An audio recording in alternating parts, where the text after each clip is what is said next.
Bonsoir à toutes et à tous et bienvenue dans ce journal. Immersion dans le dispositif de sécurité mis en place à Bouaké durant cette CAN. Comment est-il organisé?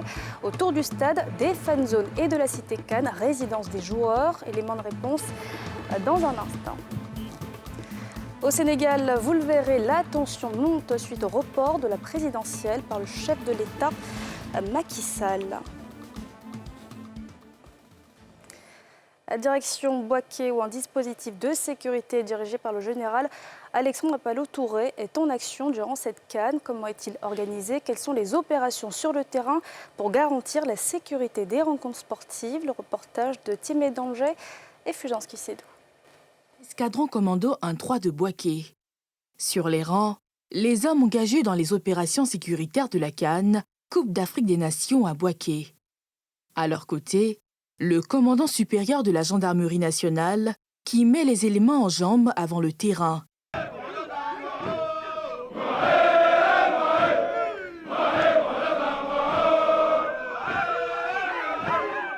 À terme, place aux consignes. Je vous demande de rester gendarme, rigoureux, respectueux des ordres. C'est pour ça que je suis descendu ici, pour être avec vous, pour que nous puissions ensemble accomplir la mission. Et nous devons la réussir, coûte que coûte.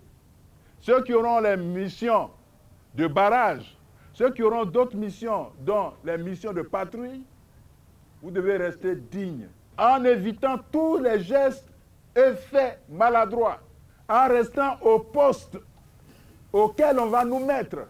Exécuter les ordres, rien que les ordres. Des heures après, nous retrouvons des éléments sur les rangs au stade annexe. Leur théâtre opérationnel, le stade de la paix qui abrite le match Côte d'Ivoire-Mali. Avant la projection, les consignes sont rappelées. On vous demande d'être rigoureux, vigilant. Vous les fouillez, vous les palpez. Ils n'ont rien, vous les laissez entrer avec le ticket.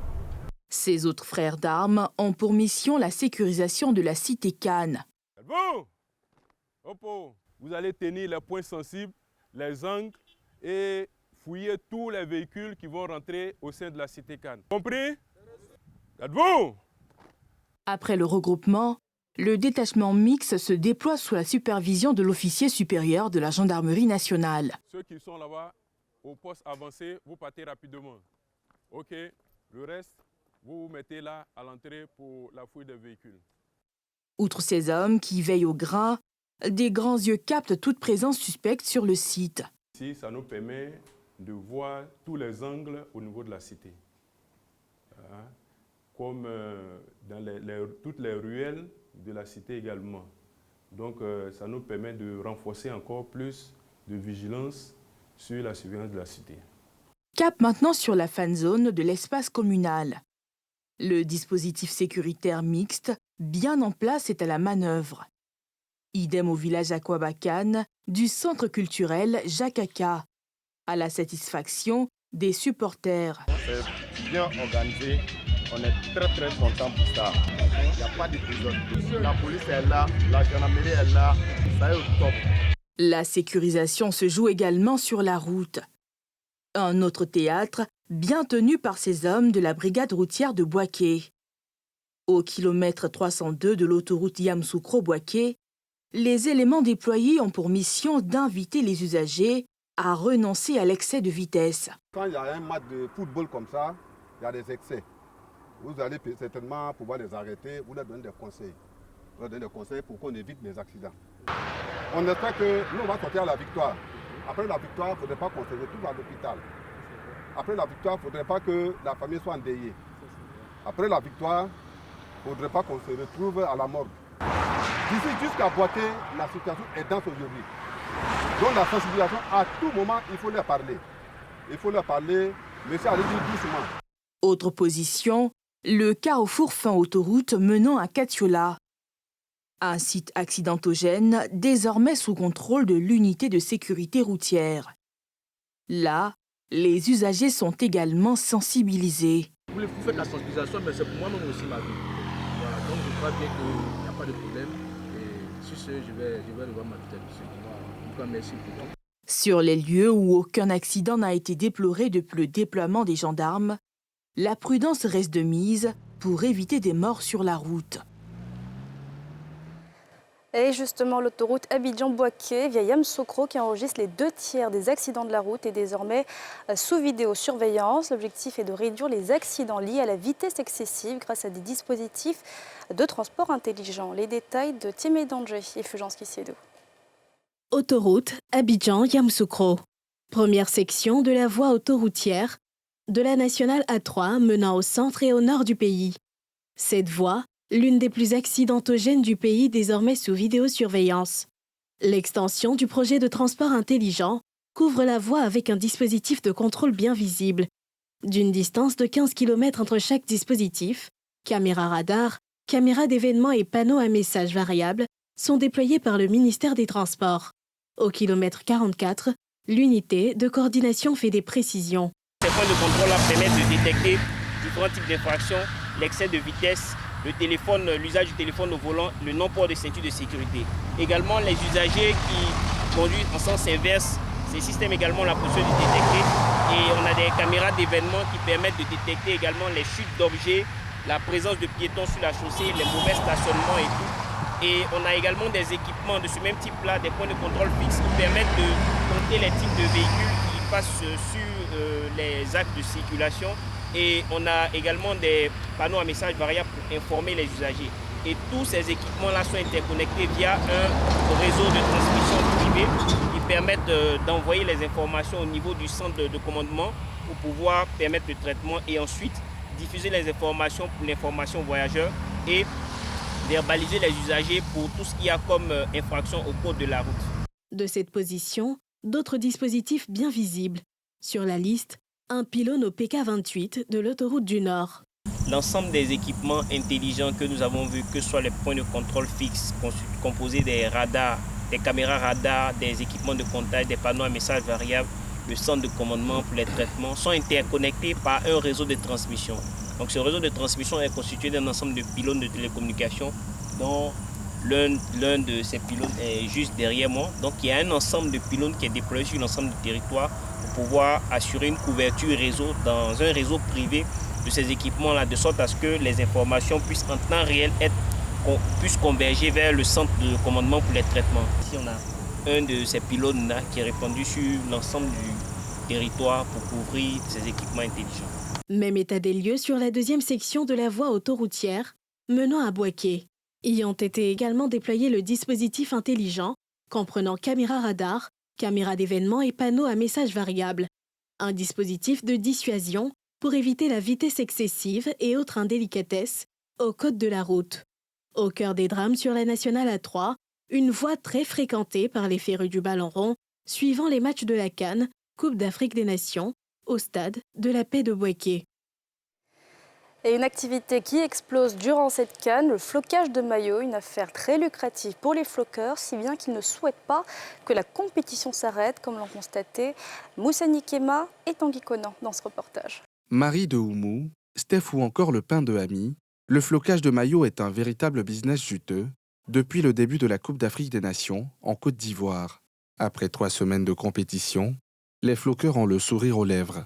Une semaine avant la CAN et puis après le premier match des éléphants, on a vendu énormément de maillots comme jamais dans la vie. On peut dire 90% des personnes font le flocage. Depuis la CAN a commencé, on ne se plaint pas. Il y a beaucoup de stocks, mais on arrive à vendre un peu. Avec la grâce de Dieu, on arrive à vendre. Il y a des gens qui payent simple, il y a des gens qui floquent. Mais le flocage encore, c'est encore plus beaucoup. Seule grande frayeur, la défaite des éléphants contre la Guinée équatoriale, 4-0. 4-0, ça nous a beaucoup marqué. Ça ne sortait même plus. Nous tous on était découragés. Mais avec la grâce de Dieu, avec la victoire, c'est sûr. Après la première victoire de la Côte d'Ivoire, on sentait vraiment les clients. Voilà, tout le monde courait prendre son maillot. Et à la suite de la défaite et les 2 défaites qui ont suivi, nous étions découragés. Mais comme Dieu passe par un pays pour faire un pays, c'est depuis là qu'on est là, jusqu'à les caler. Le marché, ça va. Et Dieu merci, on sent le marché. Par jour, il peut floquer près de 15 à 20 maillots par jour. Et depuis la victoire d'hier, il faut dire qu'on est débordé. Nous sommes débordés, carrément débordés, comme vous l'avez constaté tout à l'heure. Le maillot marocain se vante également comme de petits pains, depuis que leur victoire de la 3e journée des phases de poule a permis à la Côte d'Ivoire d'obtenir son ticket pour les 8e de finale. Depuis la réanimation de l'équipe nationale, tous les Ivoiriens ont adopté le Maroc et le Maroc est dans nos cœurs. Chaque jour, le Maroc me manque, il n'y en a plus. Le stock me manque même plus que les éléphants parce que les Ivoiriens disent merci toujours à l'équipe du Maroc. À quelques jours de la fin de cette 34e édition, ces commerçants se frottent déjà les mains. Elle avait déjà son maillot, mais ce n'était pas trop original. Donc voilà, comme la Côte d'Ivoire allait loin des demi-finales, il faut qu'on achète un maillot Gigi là, que ce coin là, c'est confirmé puis c'est validé pour la Côte d'Ivoire. Le but là, c'est pour elle. Mais oui, ça même d'abord. Il y a mis Azumi, numéro 11, mais c'est elle qui doit marquer le but. Mettre les noms derrière les maillots, c'est pour un peu se faire plaisir quoi. Voilà, c'est un peu ça, sinon il n'y a pas grand chose dedans. Si ça ne tenait qu'à nous, on veut que ça continue pour toujours. Parce que pour nous déjà, c'est le mois de décembre qui est notre mois de tout. Mais le mois de décembre n'a pas été en tant que tel comme on l'attendait. Mais la CAN est venue tout remplacer. La CAN a été un énorme succès pour nous. Débutée depuis le 13 janvier, la Coupe d'Afrique des Nations 2023 a aussi permis aux commerçants de différents secteurs de bonnes affaires, notamment les hôteliers et les restaurateurs. Et la fin de la CAN approche, plus que 4 équipes désormais en compétition, dont la Côte d'Ivoire avec les éléphants qui affrontent dès mercredi les léopards de la RDC et les Bafana qui rencontrent les Super Eagles à Bouaké. Des chocs en perspective décryptés dans cet élément de Salif Yaleko et Fulgence Kissiedo.